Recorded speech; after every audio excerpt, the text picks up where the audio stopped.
Hello, you're watching World Talks on TVP World. My name is Sascha Fahrbach.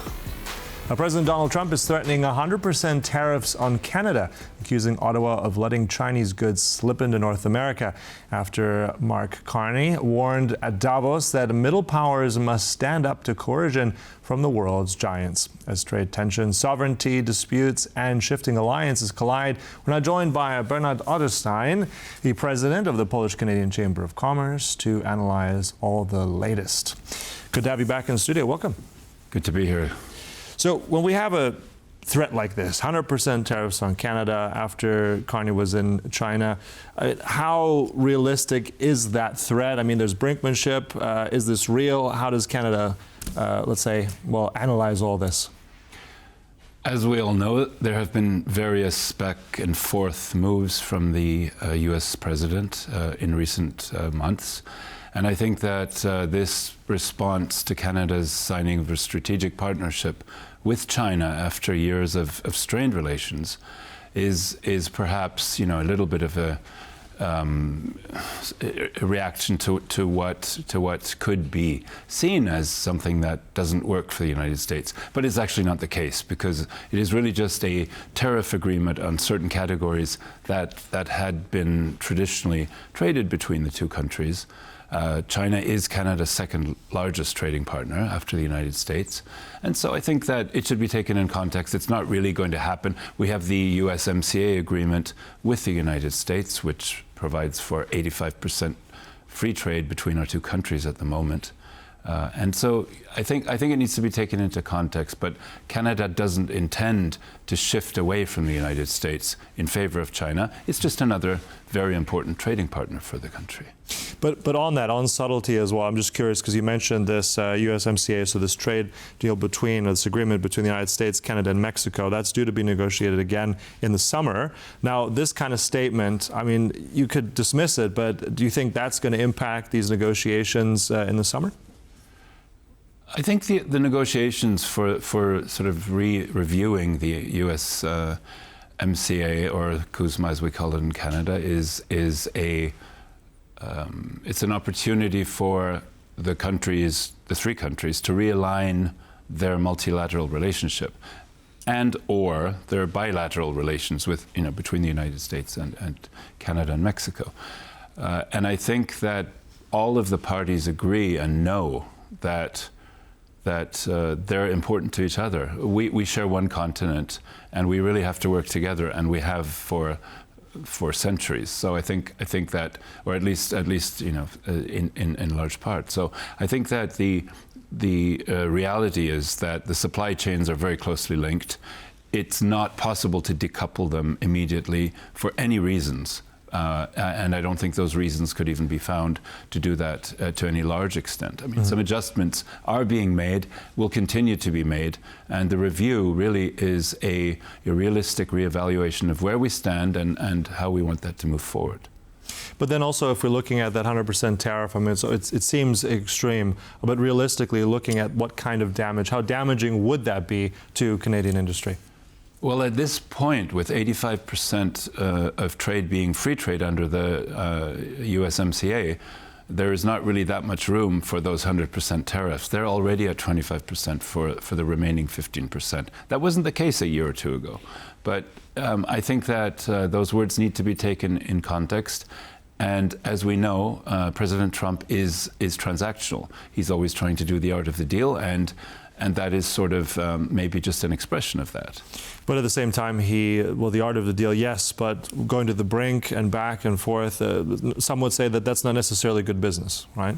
Yeah, but I think that, what he said is that if Canada thinks it can be a drop-off point for Chinese goods coming to the U.S., that's not going to happen. Mm-hmm. So that is not going to happen. And I think that, once everyone realizes that, I think that those words will soften a little. Right. Too. What is also interesting, because at the same time, the United States and China China have quite a large trade volume. President Trump is going to be going to China in April. So it is kind of sending mixed messages. Yes, and I think also President Xi will be coming to the United States a few times this year, possibly. Or no, actually once, maybe, or twice. And President Trump may go to China a couple of times as well. So there's a lot going on. Speaking of a lot going on, let's go back to Carney's statement at Davos, where he said very much about middle powers. Interesting speech saying that if we're not at the table, we're on the menu. I mean, in some way, how does Canada's role also tie in with Poland? And we've also heard, the invitation to the G20. Sikorski also mentioned something at Davos about this, that Poland is stronger than its image. So what about that comment? Canada's role also in this part of the world, in Central and Eastern Europe. Tell us a little bit more about that. I like the comment about Poland being stronger than its image, because it really is. It's an up-and-coming, very, very important country. It already is, but it's not known that widely as being so. And I think Canada is in a similar way, a very important country that may not be appreciated fully for what it can do.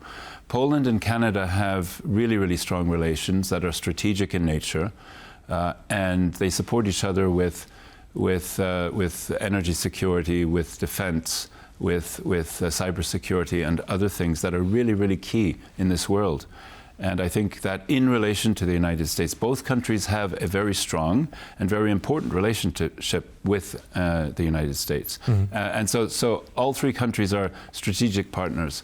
And it's important for us to keep things, again, in context, to also appreciate the fact that Poland and Canada, for example, as, if you would like, middle powers, do have important bilateral aspects to the relationship that goes beyond the American relationship with both of them. But I think that all of the countries are important to each other, as Europe is to the United States and vice versa. And here Poland and Canada have a lot of room to look for other ways to work together that strengthens the overall alliance. For instance, which areas? Well, definitely in the areas I mentioned, which are energy security. Canada is as our Prime Minister likes to say, an energy superpower. And although we have challenges at home with getting some of the fossil fuels out of Canada to Europe, we have that happening towards Asia already. And there are discussions and plans ongoing to increase Canada's internal energy infrastructure to bring energy in the other direction as well. So then there's the military cooperation, which is becoming increasingly close between our countries, as well as cybersecurity, sort of countering cyber threats, which are ongoing, as we know, with hybrid warfare and all those types of things, energy infrastructure. So our countries work very closely together in that area as well. All right.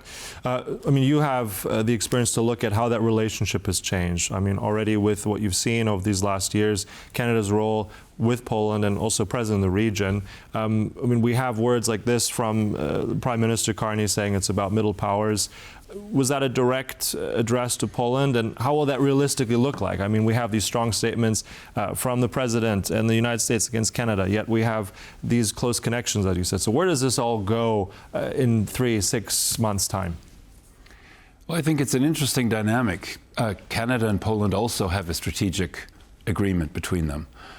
And the United States and Poland are very close as well in many ways. I think that there's a special relationship there, if not in existence, certainly building. And I think that in that sense, Canada's being part of that is the special relationship with Poland, Poland having the relationship with the U.S. It creates a very interesting group of nations working together. But at the same time, I mean, if we're looking at we can call it the Trump era disruption, I mean, how much of disruption can those relationships take? Or is this now just the new norm? And how do you see it also from like a business, not just a political, strategic level, but also from a business angle? Well, I think we need to keep it again in perspective. It is a bit confusing at times, and the world is being reorganized in many ways in the trade and business sense. So we have to adapt to those changes. Some of them could open new opportunities, whereas other opportunities will be altered to some extent.